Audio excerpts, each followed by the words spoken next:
जो वाणी भगवान की महिमा का गुणगान नहीं करती, वो वाणी ऊसर भूमि की भांति है, बंजर भूमि की भांति। जो कान हरि कथा सुनने के लिए उदत नहीं रहते, वो सर्प के बिल के समान है। जो आंखें भगवान के दर्शन करने के लिए, भागवत जी के दर्शन करने के लिए ललायित नहीं रहती, वे मोर के पंख में बने हुए आंख के समान डुप्लीकेट है। आंखें तो वही हैं जो भगवान के दर्शन के लिए तरसती रहती है, भागवत जी का दर्शन करने के लिए ललायित रहती है। वे पैर तो जड़ वृक्ष की भांति हैं, जो भगवान की कीर्ति महिमा का गुणगान सुनने के लिए भागवत जी के सन्मुख आकर के नहीं बैठ जाते। तो इसलिए हे वेदव्यास जी महाराज, संसार के अंदर मनुष्य के उद्धार का, कल्याण का जो परम सहज और सरल मार्ग है, वह है भगवान का कीर्तन। यत फलम नास्ति तपसा न योगेन समाधिना तत्फलम लभते सम्यक कलौ केशव कीर्तना। जो फल बड़े बड़े सत्कर्म करने से, यज्ञ करने से, दान करने से, पुण्य करने से, तपस्या करने से भी नहीं मिलते, वे यदि भगवान श्री की महिमा को श्रवण करके कीर्तन कर लिया जाए तो सहज रूप में प्रारंभ के कारण प्राप्त हो जाते हैं। भगवान दया करके अपने कीर्तन करने वाले को सब रस दे देते हैं, सब फल दे देते हैं। बोले श्री कृष्ण कन्हैया लाल की जय। जो मनुष्य अपने धर्म का परित्याग करके भगवान के चरण कमलों का भजन करता है, सेवन करता है, उनके लिए अपना धर्म भी त्याग देता है, भगवान उसको ध्रुवलोक दे देते हैं। ये प्रमाण है भगवान। उसके लिए भगवान नरसिंह रूप धारण कर लेते। भक्त प्रहलाद ने अपने पिता का धर्म नहीं अपनाया, राक्षस कुल के धर्म को ठोकर मार दी। पिताजी, आपके वंश में का जो भी धर्म हो उसे मुझे क्या प्रयोजन, मैं तो जानता हूं कि सब धर्मों का जो मूल है, मूलम ही विष्णु, भगवान विष्णु ही सब धर्मों का मूल कारण है। वहीं से सनातन धर्म प्रारंभ होता है। मूलम ही विष्णु देवानाम यत्र धर्मः सनातनः। जहां पर भगवान विष्णु हैं वहीं पर धर्म है, वहीं पर सनातन है। तो इसलिए त्यक्त्वा स्वधर्मं चरणाम्बुजं हरे भजन पक्वोत पते ततो यदि यत्र क्व भावद्र मबोधमुष्य किं को वार्थ आपो भजतां स्वधर्मतः। भगवान का भजन करने वाला यदि भजन करते करते मृत्यु लोक को भी चला जाए, मृत्यु को भी प्राप्त हो जाए, तो भजन के अधूरे रहने पर भी उसका अकल्याण नहीं होता, कल्याण ही होता है। अगली बार जब जन्म देंगे भगवान तो भक्ति वहीं से प्रारंभ होगी।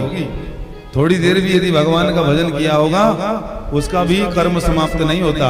वो कर्म भी सर्व धर्म बन करके, पर धर्म ब्रह्म करके व्यक्ति का लोक लोक में, युग युग में रक्षण करता है। ऐसा है भगवान का भजन। इसलिए संत जन कहते हैं, रे माटी के मटके भजन कर तू राम का। अरे माटी के मटके, इस खाली खोखे को लेकर के कहां घूम रहा? इसके अंदर परमात्मा है, उसे जान। यदि नहीं जाना तो समझ ले ये खाली खोखा ही तो है। अब जैसे माचिस की डिब्बी होती है, उसमें लकड़ी भी है, बारूद भी है, आग भी है, सब कुछ है। लेकिन माचिस को हाथ में रख लो, सिर में रख लो, जेब में रख लो, आग थोड़ी लग जाती है। जब तक उसको रगड़ वाले स्थान में लेकर रगड़ा नहीं जाएगा तब तक आग प्रकट नहीं होगी। इसलिए परमात्मा इस देह के अंदर ही विद्यमान हैं। उनकी शक्ति, उनकी ऊर्जा सब उन्होंने मनुष्य के अंदर भर रखी है। लेकिन उस स्थान पर जब तक मन की भावनाओं की रगड़ नहीं लगेगी तब तक हरि प्रकट नहीं होंगे। जय जय श्री राधे। भाव का भूखा हूं मैं, भाव ही किस सार है, भाव से मुझको भजे उसी का बेड़ा पार। तो भाव का भूखा हूं मैं, भाव ही मेरा प्रसाद है। मुझे तो भाव चाहिए। पत्रम पुष्पम फलम तोयम यो मे भक्त्या प्रयच्छति।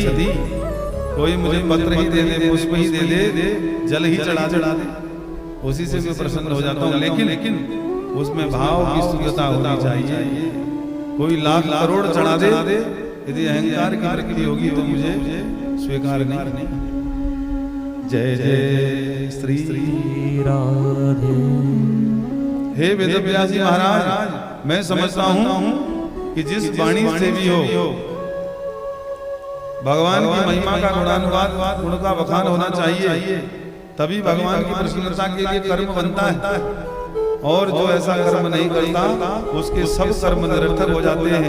इसलिए आपसे निवेदन है, आप भगवान की महिमा का, यश कीर्ति का बखान करने वाला साधन, व्यक्ति का कल्याणकारी परम साधन मानव जाति को प्रदान कीजिए। भगवान के नामों की गुण लीलाओं की महिमा का बखान कीजिए। आप यह करने में सर्व सामर्थ्य हैं। मुझे देखिए, मैं एक दासी का पुत्र था, अपने जीवन चरित्र पर दृष्टि डाली। कहने लगे मैं भगवान के भजन का जीवन प्रमाण हूं। मैं एक दासी का पुत्र था। ब्राह्मणों की एक वैष्णव भक्तों की एक टोली हमारे गांव में आई। चातुर्मास का समय था। चातुर्होत्र का कर्म करने वाले वो वैष्णव ब्राह्मण 4 मास तक हमारे गांव में रहे और उन्होंने उन 4 महीनों में भगवान का खूब भजन सुमिरन गुणगान किया। मेरी माता को उनकी सेवा करने का अवसर मिला। दासी के रूप में उन्होंने माता को ड्यूटी सौंप दी कि तुम्हें आंगन लीपना है, लकड़ी लानी है, जल की व्यवस्था करनी है। उस समय मैं 5 वर्ष का अबोध बालक था और मेरी बुद्धि बड़ी शीतल थी, बड़ा सरल भाव का मैं बालक था। तो इसलिए उन महात्माओं ने मुझे अपने उस कीर्तन क्षेत्र में बैठने का अवसर दिया। मैं रोज बैठ करके उनके कृत्य देखा करता था कि ये क्या क्या कर रहे हैं, कैसे भगवान की महिमा का बखान कर रहे हैं, कैसे भजन कर रहे हैं। ये सब देखते देखते मैंने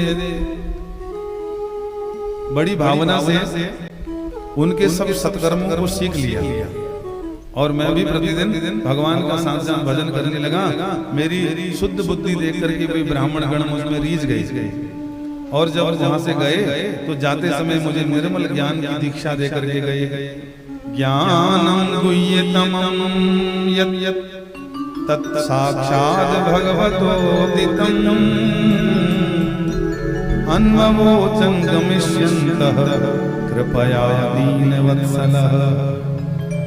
जब वे अपने स्थान पर लौट गए 4 महीने के बाद, तब भगवान का गोपनीय रहस्य मुझे बता कर गए। वो संध्या वंदन इत्यादि मुझे सिखा गए जिससे भगवान प्रसन्न हो जाते हैं। वे क्रियाएं मुझे बता गए जिससे मैं भगवान का एक ही स्थान पर बैठ करके शुद्ध चित्त से ध्यान कर सकता था। अब तो मैं रोज रोज भगवान का ध्यान करने लगा। तो एक दिन प्रातः काल में गऊ दोहने के लिए जा रही मेरी माता को सर्प ने डस लिया। माता की मृत्यु हो गई, मैं अनाथ हो गया। अपने आप को अकेला जान करके मैं आश्रम की ओर वनखंड में प्रवेश कर गया। आश्रम में महात्मा जी के चरणों का सहारा लेकर के वहीं पर रह करके जीवन यापन करने लगा।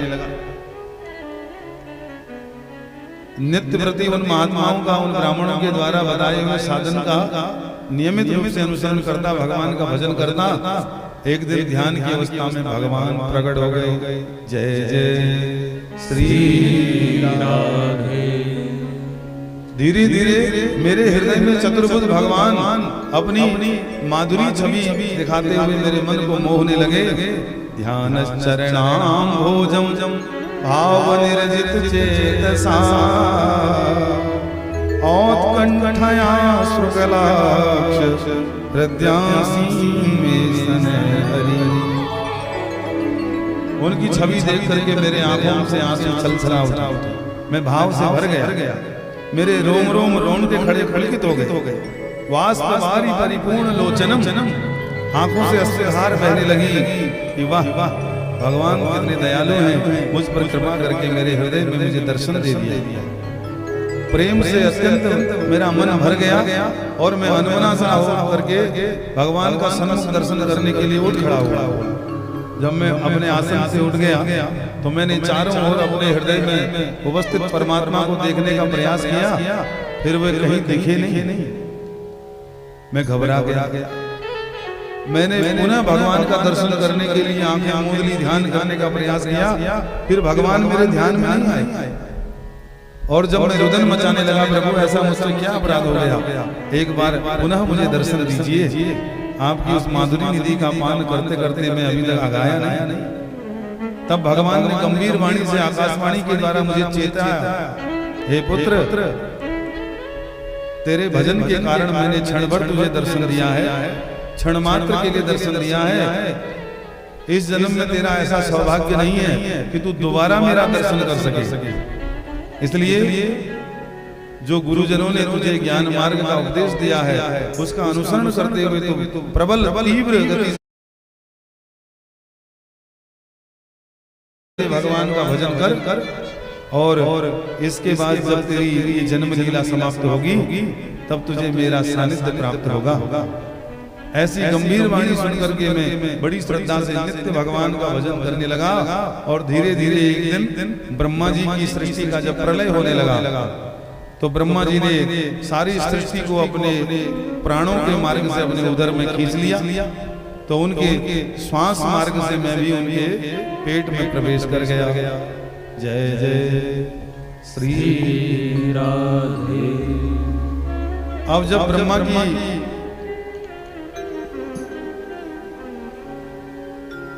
एक सहस्त्र युगी के बराबर रात्रि समाप्त हुई, तब पुनः ब्रह्मा जी के मानस पुत्र के रूप में मैंने जन्म लिया। इस जन्म में भगवान ने मुझे अपना पार्षद बना लिया और मुझ पर कृपा करके दया करके मुझे अपनी सेवा दे दी। ब्रह्म विभूषित वीणा मेरे हाथ में देकर के मुझे कृतकृत कर दिया, धन्य धन्य कर दिया। देवदत्ता वीणा देवदत्ता